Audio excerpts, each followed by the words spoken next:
up, guys and ghouls, and welcome to another episode of Fright Mic. I'm Liz. I'm Sam. And this week we are continuing our Noir-vember, our black and white, well, I should stop saying that because not every movie we're covering is black and white, but most of them are. 3/4 of the movies we're 3 covering. out of 4 are black and white. But this week we are covering something that we've actually, so neither of us had seen it but prior to this episode. And it's also unique because this is the first movie that we've done so far that does not have any dialogue. Other than maybe like a few laughs. Right. And like that woman Muffled crying. laughs. Right. Yeah, this movie is 0 dialogue and 100% faces. an actual nightmare, yes. If you haven't guessed it, which I'm sure you have because we posted about it already, we are covering Dementia from 1955. So this movie has a 6.8 out of 10 on IMDb. 60% on Rotten Tomatoes. So far this month, the lowest scores. Oof. For a reason. Sam has some feelings. We're going to hear about them. I'm not very good at holding off my opinion until the end. Well, so the other thing that makes this movie unique, other than the no dialogue and just purely facial things and figuring out what's going on, is the runtime. It is under an hour long, which I must say was actually kind of a joy. Yeah, thank God. Because we're such big horror fans, we're always watching horror movies. Obviously, we love to watch new things and old things, we're just, that's just us. But, sometimes when, especially because a lot of the movies we've been covering lately have been like 2 hours or more, it was kind of refreshing to get something a little bit shorter. I'll say that. More movies need to be shorter. I agree. I feel like a lot of times, and I know we've said this probably ad nauseum at this point, but a lot of movies where they fall short is with a longer runtime, they add things or don't cut things that could have 100% been cut. Mm-hmm. And having cut those things would have probably made it a better movie. Yeah. I just think they drag it out. Right. Long run times do not equate to better movies. Right. A lot of times it is the opposite. We like concise, tight stories. Exactly. When you give someone when you give a story too much time, a lot of times people don't know what to do with it, and it really doesn't make a difference in the end. Some of these scenes that they choose to keep in. Yeah. It doesn't drive the story forward, and that's what drives me nuts. Like a movie, I mean, if you're a long-time listener, or you're just a fan of Midsummer and you listen to our 9-hour recap of the movie, you'll know that I feel some type of way about it. I do enjoy the movie, but I feel like even the director's cut being 3 hours long, every second of that movie is 100% necessary and worth it. You can't change my mind. You simply won't change my mind. But, the movie we did talk about last week, Diabolique, we didn't mention that parts of that movie towards the middle really served no purpose in the movie except for maybe to throw off the twist, but not really. It could have been trimmed. Yeah, it didn't necessarily add to the movie. I mean, I guess it did, but it wasn't necessary to the end result. It kind of went nowhere. It fizzled out. Yeah. They started something and did not finish it. But it was fine. It was fine. It was a good movie. Yeah. And this movie is something completely different. Completely different. Understatement. It's crazy. So they came out in the same year, I believe, 1955. Mm-hmm. And it's just so different it's crazy how different movies can be. Even coming out in the same year, even back then. This movie, it reminds me a lot, even though there's no written dialogue really on screen. Because I watched the closed captions a lot on movies because I'm old. Same. And I had the closed captions on during this movie. Anyway, they were just auto set. So it was funny when it would play something like ghostly music or whatever, yeah. Something ominous music playing. But this movie reminded me so much of a silent movie, where they would have the words pop up. Yes. Even though there weren't any words, the words pop up and then a scene Be like, my God, the train is coming! And then, my God, like that. Yeah. Like singing in the rain style. Yes, exactly. And then you hear that, like, old-timey, like, ba-da-da-ba-da-ba-da. It's so true. But this movie was good. But you know what I did like, too? Is this movie, so because it didn't have dialogue, it had to rely on music a lot. Which was cool because, for different things, the music, like, it would be like a flirty violin. When she's like running through the streets or whatever. And then like toward the end when shit was like, getting a little distorted and like, when she was having these like nightmarish visions, it got all shrieky and, it was kind of cool in that way. But yeah, I agree. This movie is definitely something. Yes. It reminded me. So I will say, we have covered a lot of movies on this podcast. And a lot of movies have gotten, I shouldn't say a lot of movies. A decent amount of movies we've done have not been rated very high by myself. There are movies that I didn't like. I can safely say I have never seen a movie or watched a movie for this podcast that has made me uncomfortable the way this movie made me uncomfortable. And I can't say exactly what it was that made me uncomfortable. It's just that this movie gave me a sense of like seasickness or vertigo or just like it's like that just a lot. Yeah, it's like it just is a vibe, and I was uncomfortable the whole time, and I was just uneasy, and it reminded me of like in Monkey Bone when they're watching nightmares. Yeah. It reminded me of that. I think that's why, because when you said you weren't sure, I'm like, it has a nightmarish, like, thing about it. Yeah. It's hard to put into words, but, like, the overall story, and I think it's meant to do that, because she wakes up in, like, a seedy motel room with, it looks like no knowledge of what's been going on, so she's kind of just, she walks around the streets, like, almost aimlessly, and, so we don't know, and then she ends up, in the end, where she was in the beginning, so it's like, was the whole thing a dream, or was it not? So it does have that, and then, but then she even has, like, nightmares or visions within the dream. Inception. So it's like, it gets crazy. So it is, I think it's a lot of, like, sensory overload, almost.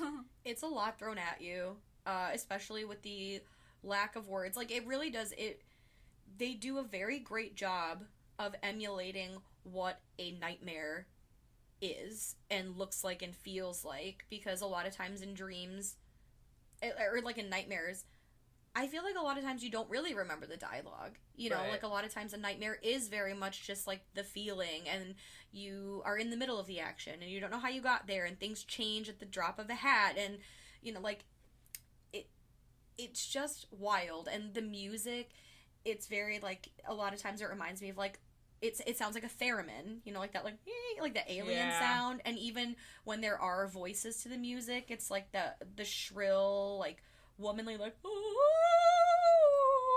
like that. Like, it's just, it's off-putting. And see, that reminds me of, like, a daydream, or, like, a dream. Yeah. I feel like that's supposed to emulate what a dream is like, in a way. Because she is, like, wandering for a while. She ends up getting, like, assaulted by, like, some drunk guy in the street. And actually, so, it's funny, it reminds me, in a way, and this is, like, completely, they're opposite movies, but the same feeling that I got watching Requiem for a Dream, in that, like, it is, like, a nightmarish movie. Obviously, this movie is not that extreme, but that same, like, what the hell am I watching, in a way, but just, like, that sense of dread and that, like, tiredness that you feel after, like, you're exhausted after watching it. Yeah. You're like, oh my God, it is a nightmare. Both movies gave me that, like, nightmarish quality to it. Very true. For sure.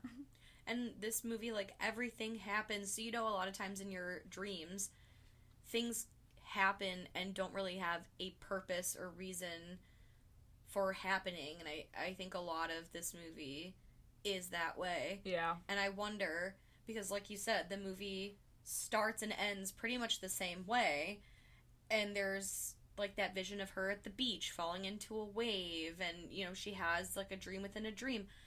The movie is called Dementia. I wonder if in a lot of ways, you know, like with people with dementia, they kind of, or you know, even Alzheimer's, they, a lot of times they say people go in and out of like familiarity. I wonder if this is kind of like something to do with that. Yeah. And, I totally think that's what it is too. It's not even just a nightmare quality, it's that. Yeah. It's like in the mind of someone who forgets, and things start meshing together, and you don't know what's real and what's not. Right. Just like in this movie, you know? It is so strange. And the part that made me think about that the most, because, you know, like when you're having like a dream, not even a nightmare per se, but even like a dream, somehow you just end up places and you don't know why. Like you're just walking through, and there's things that happen and you just like don't really know why. You're not like really controlling it. It's the part where she's running from the cop at the end, and she just walks in the door and suddenly she's in like the dressing room of like a speakeasy, you know? Right. Like, what? And the costume change. It's just like she's in the clothes that she's in the whole movie, and suddenly she's in a gown. Right. It's like, what? Like, that kind of thing. It's kind of cool, though. It's kind of cool seeing that being, like, someone finally was able to put that on, like, not in words, but, like, in a movie. Right. Like, somebody was able to emulate what it's like. The vibe, yeah. And, like, this movie, similar to the ending of Diabolique, it's got text saying, you know, basically this movie makes you feel the way that you feel while you watch it, and it's not intended, you know, it's this whole disclaimer of what you're gonna go through watching this movie. And I gotta tell you, I was not uncomfortable when I sat down to watch it. Yeah. But I was definitely uncomfortable while I was watching it, and it lingered in my mind after I watched it. Yeah. So it definitely made some sort of impression on me. And it's hard to even say what this movie is about. Yeah. It's hard. You know, I was taking notes, and usually we try to get a little, like, synopsis going while we're, like, making comments. But to make a synopsis about this movie when it's just things happening one after the other that don't necessarily make sense. Yeah. It's like, I feel like if we said it all out loud, everyone would be like, what? And again, it's truly something you have to see to understand. And maybe not even understand, but just see. And again, it that lends more to the whole reason why we feel like this is a dream. Because, you know, when you're trying to tell someone about your dream, you're like, I started here, and then I don't remember why, but then this happened, and then I don't remember why, but suddenly I ended up over here, and I was talking to this person who was this person, but wasn't this person. Right. You know, no, that's exactly what it is. That's what we would sound so much like that if we were to just, like, go beat by beat for what this movie is. Yeah. Truly. I mean, she leaves the hotel. She's wandering the streets. She gets assaulted, but then another man leads her away, and it's the I don't know, some man. They call him the evil one? The evil one. Who basically sells her. Yeah, he, like, pawns her off to this other rich guy in a limo. Right. He sells her for money to a rich man who takes her to dinner and a show. In various places. Yes. They go to, like, a jazz club, they go to a bar, like, different settings.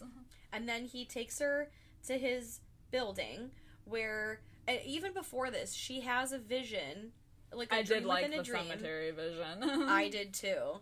She has a dream within her dream, if this is a dream, of being in a cemetery, and there's what I can only describe as Slender Man. Oh my god, he does look like him. Right? Because so again, like, you know how in a dream, there's a lot of, like, faceless background people. And in this movie as well, like, when she's on the streets trying to, like, basically get the thing out of his hand, everyone has this, like, black nylon, like, mesh over their face. So you know that there's a person, but they're basically faceless, like shadows. And so this slender man with a lantern comes and shows her the grave of her father. And we see a vision of her father being, like, an abusive... Drunk. Yeah, drunk. And then we see the gravestone of her mother. And then we see... And it all takes place in the cemetery. It's like a stage play. Like, there's an actual bed. and like a lamp and a couch, like in there, like they're acting it out right in the cemetery. Right. So bizarre. And the mother is sitting on a couch reading a magazine, and the father comes home and essentially tries to like get it on with her, and she's not interested, and he's, you know, it's alluded that she's cheating. There's a cigar butt, a lit cigar, and we know it's not hers, and he gets very upset and jealous, and he shoots her, and then the daughter stabs him. Yeah. So, or I guess not even the daughter, like the main character. So right. Yes, the daughter. Yeah, but so she's having like a flashback to her past trauma. Yes. And then in this building, we see a woman scrubbing the floors and a man sitting on the couch in the lobby, a man who looks identical to her father. And I wrote, my note says, "Is that the same man?" And then in the credits, it is. So he's just playing dual roles. They were one actor, two short. Right. They said, you want to earn your pay? So he's just in the lobby, creeping around. They go up to his penthouse, where a man wheels in a bunch of food, and he eats it. We watch him eat it forever. It's disgusting. It's like 5 minutes long. It's so greasy. Like, his chin is just, like, wet. It's gross. And then I couldn't tell... She offers him a drink, which he refuses, and she gets mad at. Yeah.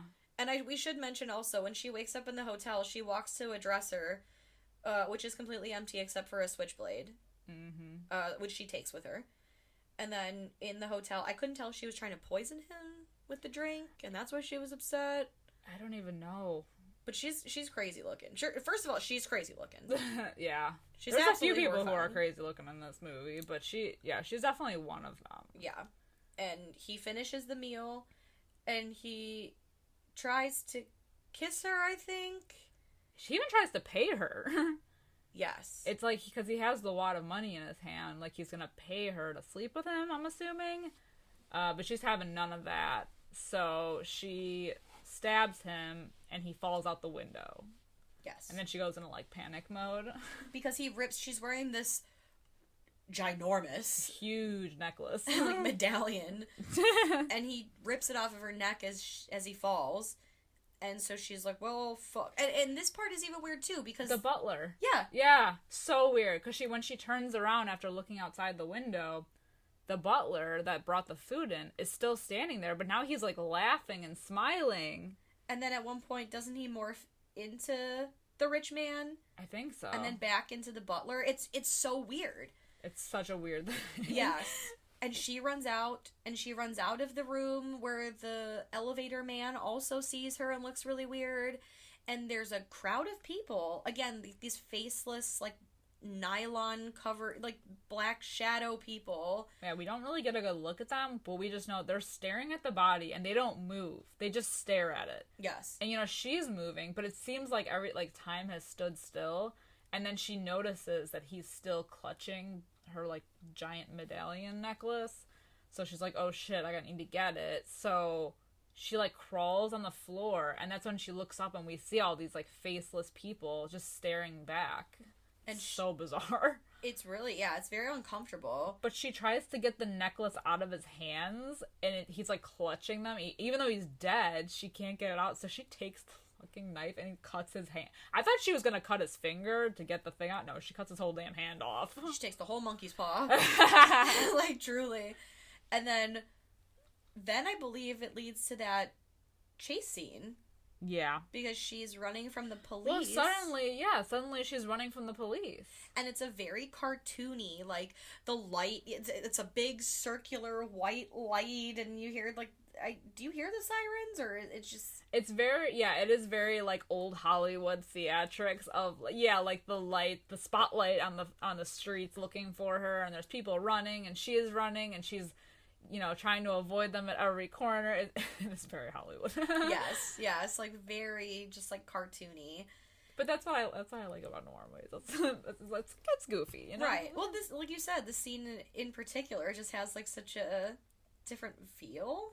Yeah, especially when she runs into that woman who was in the movie earlier. That one has like the basket of flowers the in the flower streets. Girl. She is bizarre looking too. Like, she has got crazy eyes. And I read, so like I was just kind of looking up facts about this movie because it really, like I said, it made me uncomfortable. It disturbed me in a weird way. And the woman that plays the flower girl is married to the man that plays the rich man in real life. Oh, it's a family affair. Yeah. So that's interesting. Yeah. But yeah, she runs into the speakeasy like you said, and it's like this dressing room, and this band is gonna go on, and now all of a sudden that man that sold her is back. Yeah. And he's with other women, and he gives her this dress, and she's dancing while the band is playing, and this scene is so bizarre. This scene, I think, more than any other scene, made me the most uncomfortable because of just the facial, like, the facial expressions, and then, like, the movements are just, like, not quite right. Well, so she knows something is off because she's having a good time. Everything aside, like, that's happened before, because we don't really know what the hell is real and not at this point, but she's having a good time. But then she notices the man who looks like her father, or who is her father, and I think her mother, I don't know, I couldn't really tell if it was like a younger version of them, but she notices them, and that's when everything kind of, like, gets distorted. And then she like looks up because it is like underground, and there is like a window, and she looks up and she sees the rich man like hanging through the bars. So weird. Yeah. And the crowd just starts pointing and laughing at her. Yeah. Like, so weird. It's so bizarre. And like just the things that you see before that, like the quote unquote, like, the evil one, that guy with the mustache, and he's making out with, like, there's like a lot of, like, he's like kissing one girl, kissing another girl, there's people dancing, there's a guy like specifically that they focus on, and he's like doing some weird like twitchy dance that just, like, the movements just feel a little like unnatural. And yeah, and then it's just like the crowd all at once like points up at the window, then points at her and laughs at her, and it's just, and even like the dead man, like the rich man who's dead, he wakes up and is pointing and laughing at her with the medallion clutched in his hand, and it's just, it's so fucking weird. Yeah. Weird. There's literally, I know we keep saying weird, but there's no other way to describe it. Yeah. It is very bizarre. I wonder if that evil man is supposed to represent, like, the Grim Reaper or something. Maybe. And we haven't even mentioned it. I thought this was going to play a bigger role than it did because it kept coming up. But she buys a newspaper right outside of her building. Oh, right. And it says mysterious stabbings. And the paper just keeps coming to her. Like, blowing at her feet. And yeah. And I thought this was going to come up. And maybe it serves a purpose. But, I mean, obviously, and she stabs the rich guy. So I don't know if that was... Again, like, the movie's called Dementia. Is that, like, well, I have a theory that she's actually, like, she killed her father when she was young, so now she has, like, a taste for blood, and she's, like, a serial killer, but doesn't remember. Ooh. And that's why. The mysterious stabbings, they're haunting her, they're coming back. Yes. She's the one that's the killer. I like it. And, I don't know.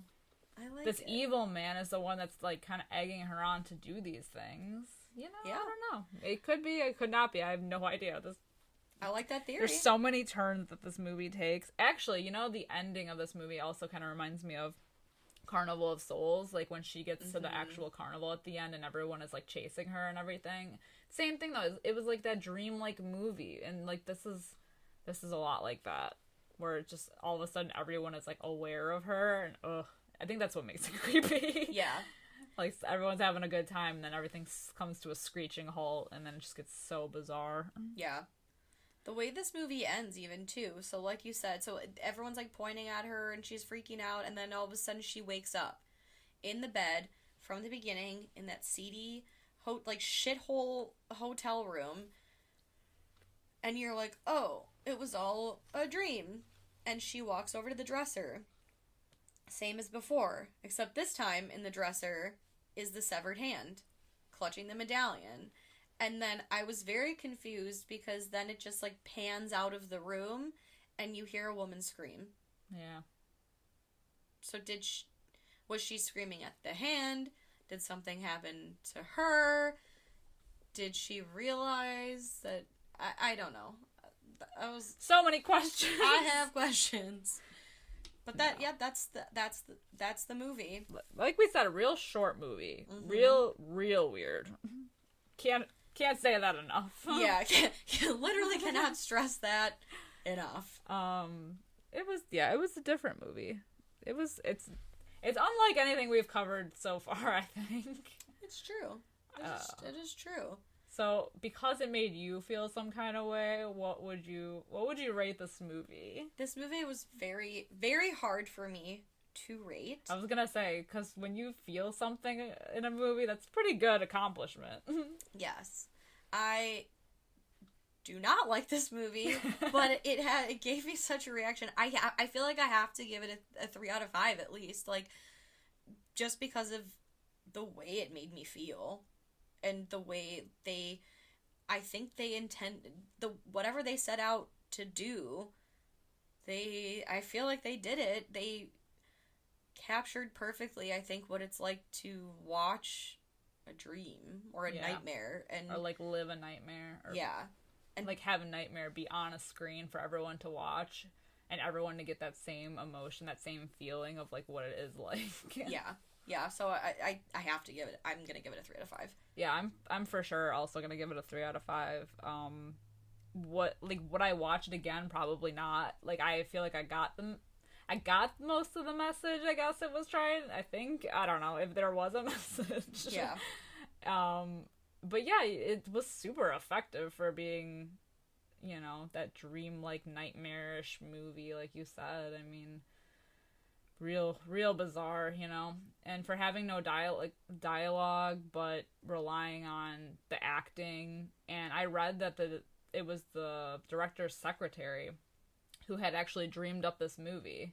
Like, she had a dream, and so he's like, we're gonna make that into a movie. She plays the main actress. Oh, wow. So I don't even think she was an actress beforehand. So for her to, like, go through this movie, you know, having to emote mostly, and relying on the songs and everything, the music, wow. Yeah, it did something. It really did. Also, I think, so I did write this down, there was a typo, but I think what it was saying was, I think this movie was playing on some sort of screen in the movie The Blob. Oh, like in the background? Mm-hmm. And I've never seen The Blob, so I can't confirm, but just when I was reading, like, facts and just, like, things on this movie, there was a huge typo. Like, somebody just got drunk and typed something and said something, The Blob, and I was like, okay, so what I think they're trying to say is that this movie was playing somewhere in, like, the background of The Blob. So that was kind of interesting, but yeah, if you really want to have an interesting time, check this movie out. I'll definitely say it was a unique experience. You know, it's not that long of a movie, so we can throw it on if you're feeling it. If you're feeling weird. You want to get weird. For sure. For sure. Yeah, you know, the other thing I wanted to talk about was the shot of the hotel. Like, panning in and out. I thought that was so cool. Yeah. There was something cartoonish about it. And it reminded me, because I know we were just talking about it, of the Cabinet of Dr. Caligari. Yeah. That I can't even, like, it's so hard to explain what it looks like without seeing it. But almost like it's the bed in the window. Mm-hmm, yep. Like, when they zoom in the beginning and you see, like, the footboard of the bed, it looks like paper. Like, it looks like someone just put that in front of the window, like a prop. Exactly. And then it goes in, and even, like, the lights on the like, we see marquees on the outside, and everything just looks so, like, cartoony on the building, and then we zoom into the room, and it's just a regular room. It just looks so cool. I don't know, I can't even explain it, but you know how that is, like, when you're watching a cartoon and everything looks a certain way, but then when you see it, it's, like, very 2D, and then it pans into 3D. It's almost, I know in the last episode we talked about Roger Rabbit, or even Cool World, where it's half cartoon, half people, that, like, vibe. Yeah. Where you can tell some set pieces are, like, 2D set pieces because they want to make it look like it's a cartoon, but it's a real piece. Yeah. It's very that. It's exactly. very that, yeah. It's such a cool effect, though. I know. Very effective, very cool, very disorienting. The whole movie's disorienting for sure. Yes. But I don't know, I'd check it out still. It was interesting. But that's just our opinion. That's right. The only opinion. No, I was kidding. Be it right or wrong, you can let us know on Facebook, Twitter, and Instagram. You can subscribe to our YouTube channel. We are on there officially. Still working on our visual, but our audio is on there if you, want to check that out. We're hoping to get things up and running. We'll see. Yeah, maybe one day in the future we'll grace you with our visual debut. Oh, Lord. Sweatpants everywhere. And you'll see what we really look like. Oh, God. If you're craving more time with us, because I know this is a shorter episode. And you know you are. You could head over to patreon.com/Fright Mic podcast for some extra spooky content. We are reviewing new movies all month long. We got a couple new ones in there that are fresh out the theater. We do have older episodes on there as well. Some rankings, some fun topics. It's a good time. No clothes required. No, I'm kidding. Yeah, it's a nudist colony over there. It's bad, I tell you. Wild. It's a good time. And then, of course, if you don't mind, if you have a spare moment and you are listening somewhere where you can give us a rating, we would highly appreciate a 5-star review wherever you are partaking in this episode. We do appreciate it. We are trying to get out there and reach more creepy people like yourselves. Grow that Fright fam. Grow the Fright fam. And hit us up on our Facebook group, Fright Club. Good times are had. Funny memes over there. Funny memes. We got gifts. We got topics. More topics. We just like to talk, really. Yeah. You can't shut us up. Why would you want to? Oh, God. Don't answer that, please. Yeah. Please don't. Everyone's like, shut the fuck up. Get on with it already. For the love of God. I think I've plugged all I could plug today. Yeah. We hope you join us next week. Every Wednesday, new episodes coming in hot. Coming in hot. We hope you're having a fabulous November. And, until next time, I'm Liz. I'm Sam. Rest in peace.